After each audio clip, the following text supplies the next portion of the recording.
Of Hi, course. everyone. I am so honored to cap off such an amazing day of inspiring conversation with my new friend here. I'm Lindsey. I lead our brand partnerships over at Group 9 Media, which is a collection of 5 family brands, many that I'm sure you are familiar with and fans of. We have Now This and The Dodo and Seeker and Thrillist, and then most recently Pop Sugar, which is where I came from for the last 4 years and as a result of our most recent merger about a year ago today. Super excited to be here on the stage with my new friend Kamal Bhandal, who is fantastic. She's the VP of Global Brand and Consumer Marketing at Align Technologies, and she leads a worldwide team designing the brand strategy and consumer brand experiences over at Align. Hi, everyone. Lindsey, thanks so much for curating this awesome conversation today, and to David on the Brand Innovators team for absolutely continuing to bring the brand community together during what continues to be a crazy year. That's for sure. So on that topic, let's dive in with a topic that I think continues to be on the top of everyone's mind as we embark on this new year in the height and almost peak and midst of a pandemic.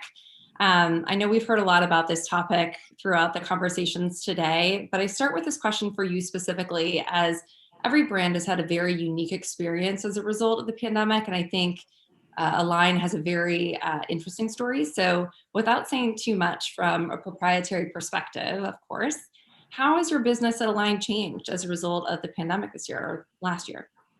I think, Lindsey, like every brand out there and every marketer out there, everyone had to take a look at their individual business and figure out what changes, if any, we all needed to make. And for all of us, those were a lot, right? There were a tremendous amount of pivots, marketing word of the year, that we had to make as a team. And when you think about the Invisalign experience and the Align digital platform, the good news is that our entire process is completely digital, right? And we as a marketing team very much had to take a look at our mix, our message, where we were investing, and ensure that we are in places that the consumer is at. And I think, like you and I have chatted before, Lindsey, one of the things I always hold true is, as much as COVID changed everything, I think at the heart, what it's really brought to life for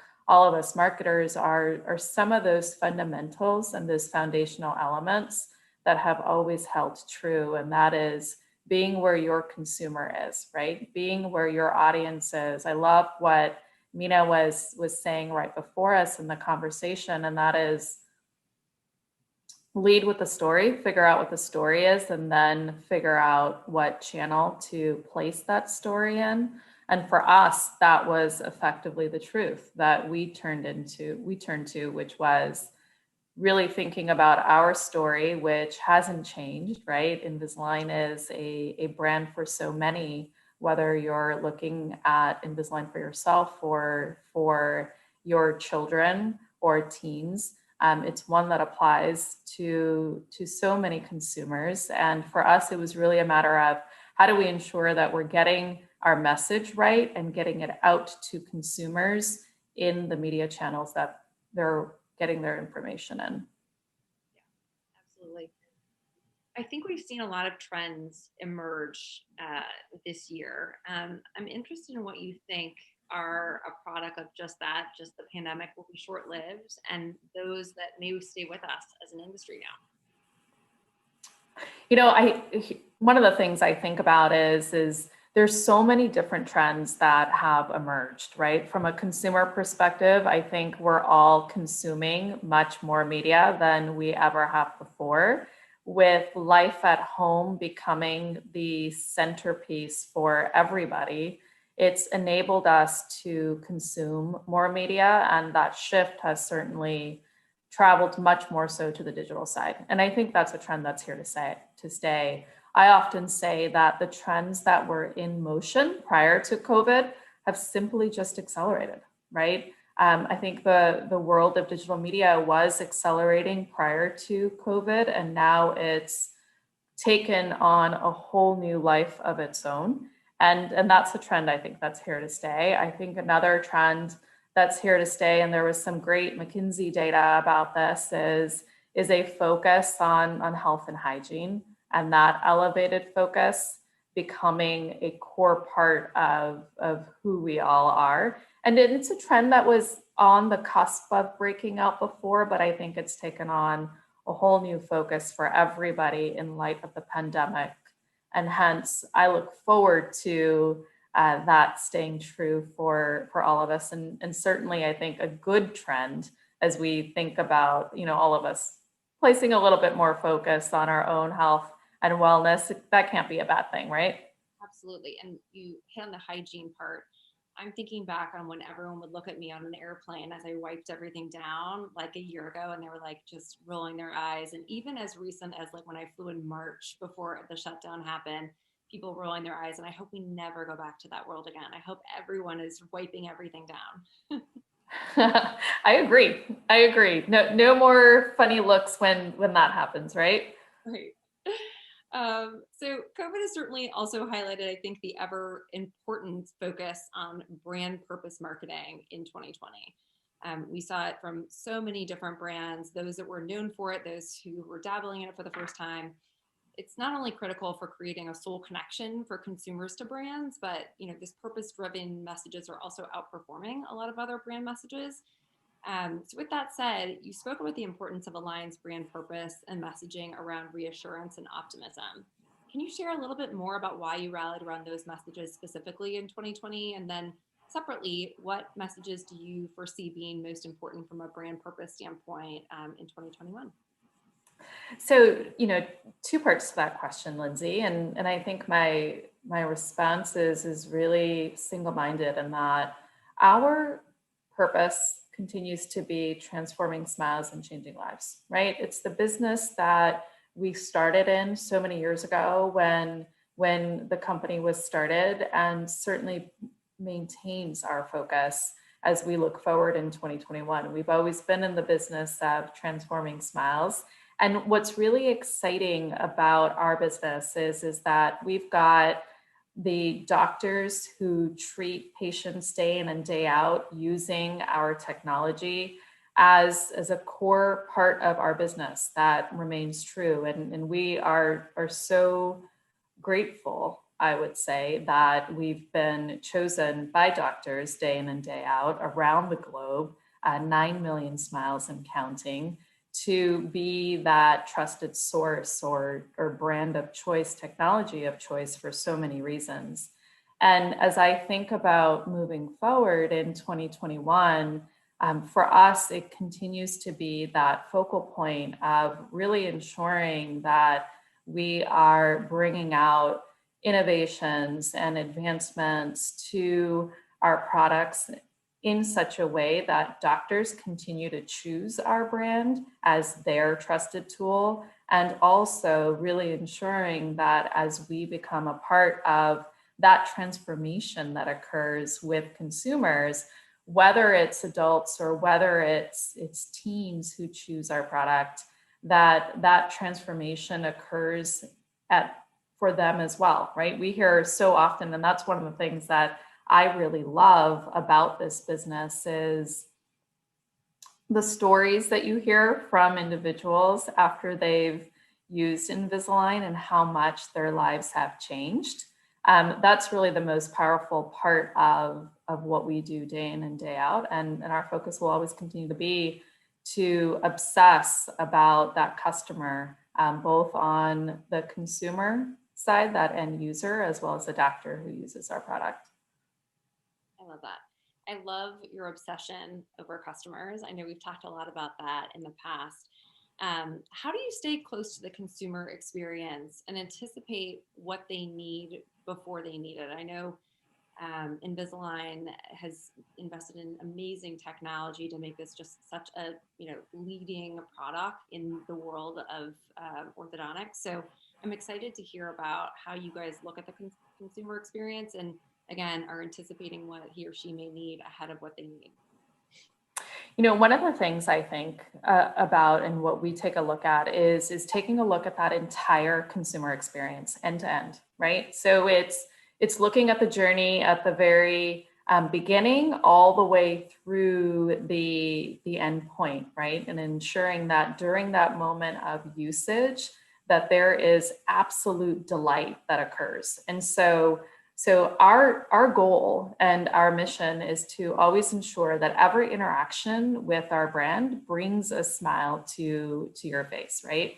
And so as we look at anticipating what changes do we need to make, it's really against that particular threshold and that particular goal. If we're not creating that smile, then there's an opportunity for us to do better and to create that smile. And a big way that we gauge whether or not we are meeting that objective is to hear from consumers, right? We try to stay close to consumers to hear not only their direct feedback, but also indirect feedback through social listening, and really ensuring that we've got our ears open and we're using technology to our advantage to help us understand how are we doing?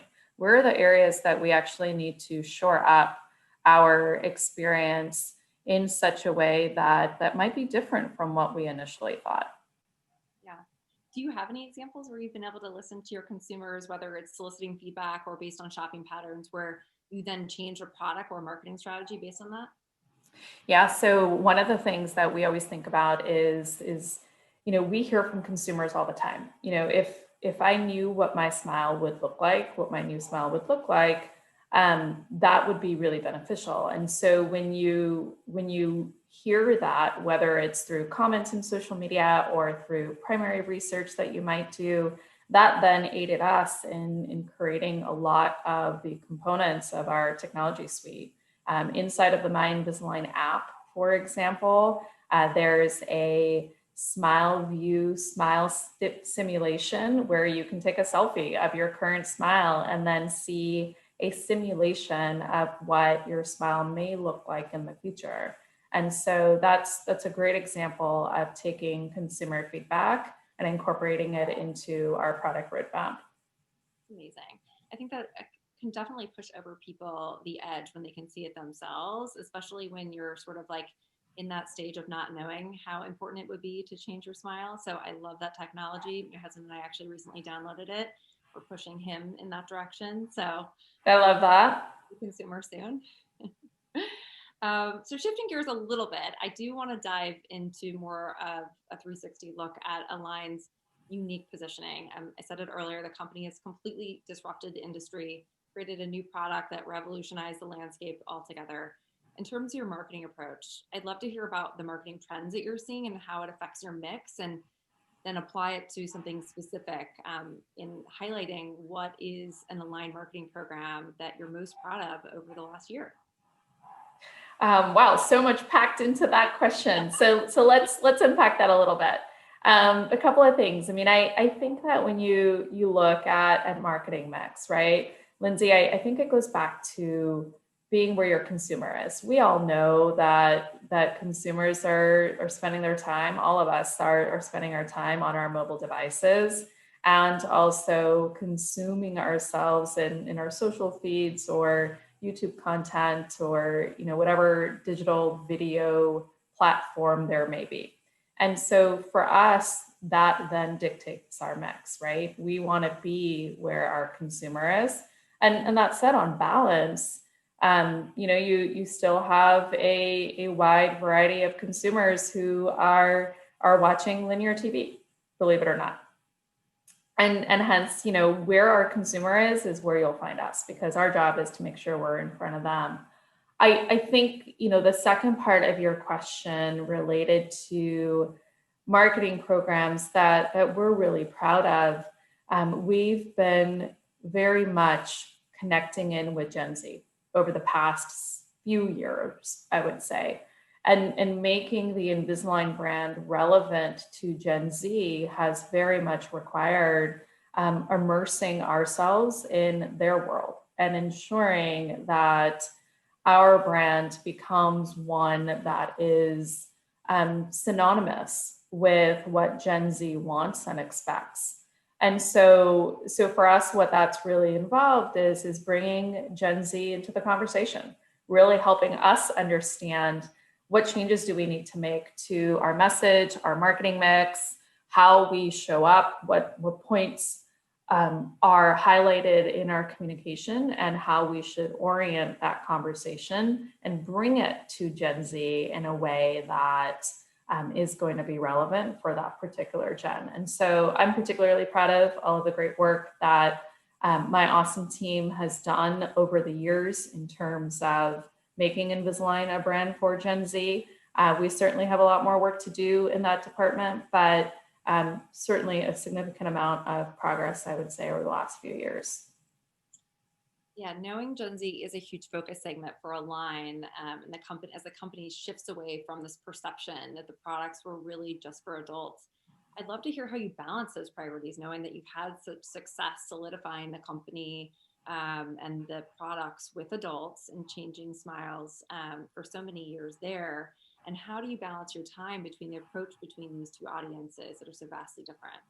Well, you've asked the age-old question. And I would start off by saying, look, like it's an and, right, Lindsay? It's not an or, it's an and. And one of the things that's really exciting is that we've been able to make Invisalign more and more of a household name that has become a part of Gen Z vocabulary, right? And a big part of how that comes to be is when you take a look at the experience itself. We're very, very proud of the fact and excited that we continue to be a product that has a role in people's lives and a positive role in transforming their smile and changing that life.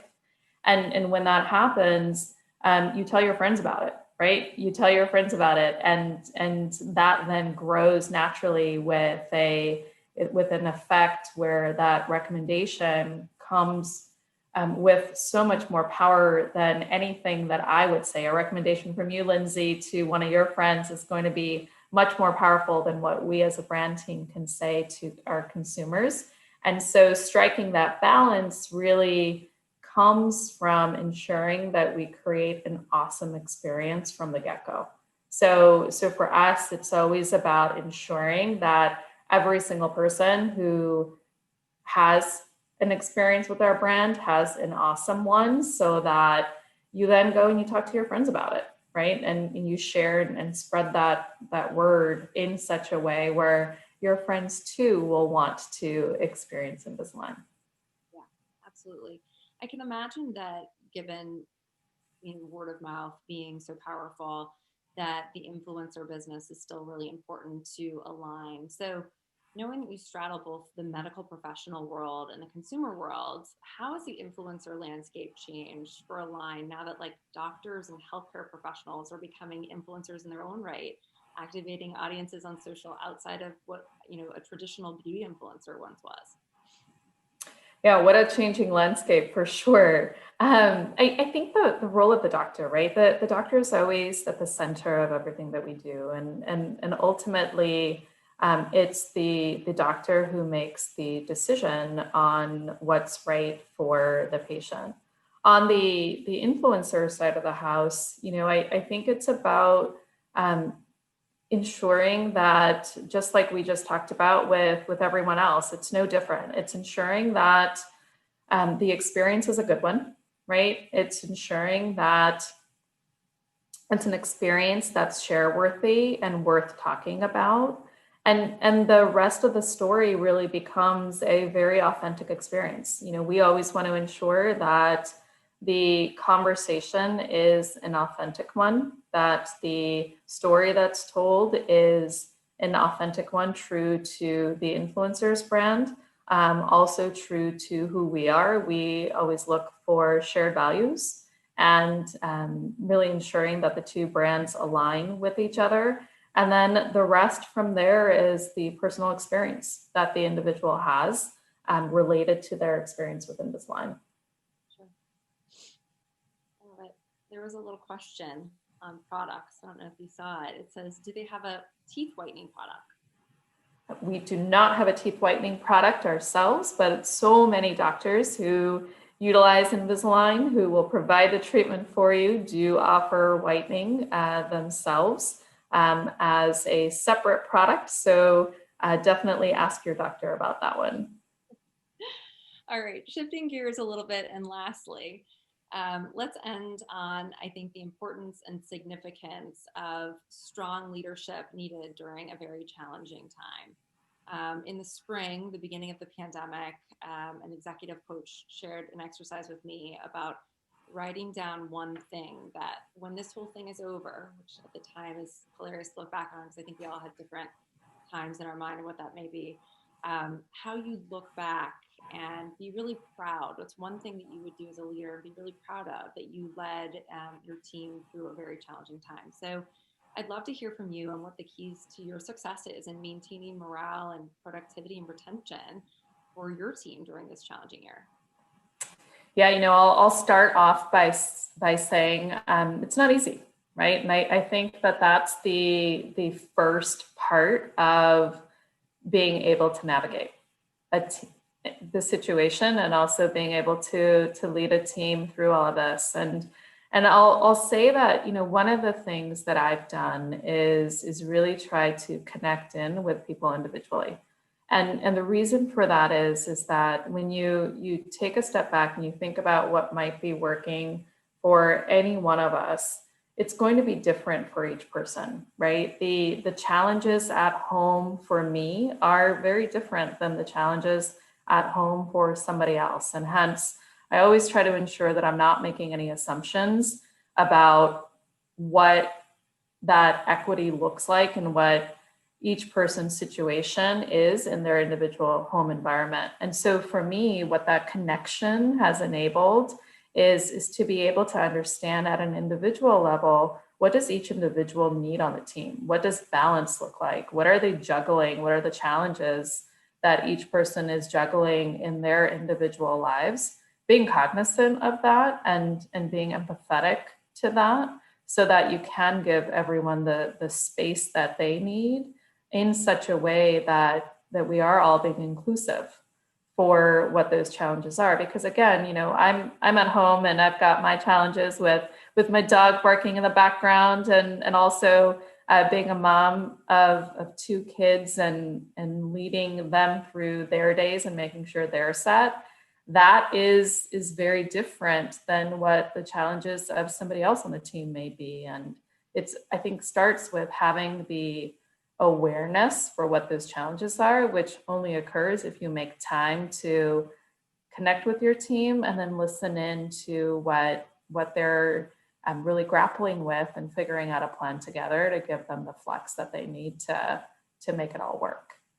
I love that notion of inclusivity and really leveling that no two struggles or challenges are the same, yet they're all weighted with the same importance. Yeah. It is such an important message that will definitely stay with me for sure. And I think, it goes without saying, I think it sounds easy to just say, oh, make sure you get time with them face to face, but it is, or, video to video, it's going often, unsaid how important that is to really ask the questions, how you're feeling, and make sure that you're prioritizing that as part of the conversation, and not just assuming anything.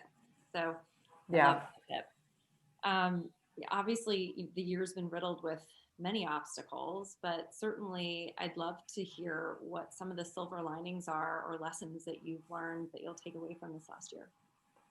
So, what I'll say to that in terms of silver linings is, one of the things I hope to retain from this time period is a focus on wellness for myself. I definitely fall into that group of people, or that trend that we talked about earlier, Lindsey, that I hope will stay, which is a renewed focus on health and wellness.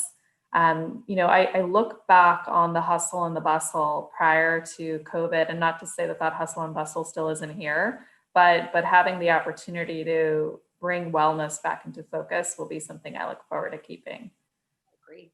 Here's David pulling us back in to close out. Hey, David. That's what I got to do. I get to bring you on, but I got to close you out. It's the downside of the job. I will say we just had our, internal editorial planning discussions around, some of our next tentpole events, like what we'll be doing in March in lieu of Austin, South by Southwest, and some of the other key themes we want to tackle this year. And health and wellness was just front and center. Obviously you have brands like Peloton and Lululemon, you have Headspace and Calm, and there's so many other incredibly interesting players that have emerged or have developed new offerings for people. And it's something that we're going to be talking a lot about. But to your point, it's become a priority for everyone, not just the physical well-being, which is important, but also our mental well-being. So I'm glad you brought that up. But this was so great. I was going to say, I have a message. My daughter is now a proud Invisalign customer as of the mid-pandemic. It was a change we made. So we are now an Invisalign family. So I wanted to relay that, Kamal.